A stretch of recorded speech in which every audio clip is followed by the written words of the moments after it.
उड़िया तेन मैं आई विखांदा साडे घर दे बच्चे किन्ने शैतान नी। ए वेखी पुत्तर जल्दी जल्दी रेडी हो फिर चलदे आ बाहर तेन नवे बूट लैके देंदे आ। खुश हो जा वेखी खुश ही नहीं होया। हुण वेखी चल पुत्तर जल्दी जल्दी रेडी हो तेन पार्क लैके जांदे आ उत्थे खेली कुद्दी नच्ची गावी भाई तेन झूटे दवावांगे। खुश हो जा खुश ही नहीं होया अजे भी खुश नहीं होया। हुण वेखी पुत्तर जल्दी जल्दी रेडी हो तेन जड़ा ना बाहर लैके जांदे तेन आइसक्रीम खवावांगे। खुश हो जा अजे भी खुश नहीं होया।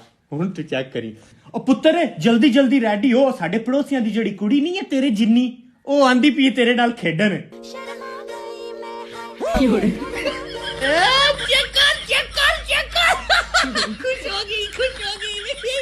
ओ जिन्नी खुश होंदा कुड़ियां दे नाम ते फौरन खुश होंदी। बड़ा शैतान ही कसले बड़ा शैतान ही कुड़ियां दा नाम आंदा जांदी खुश होना दिखदी।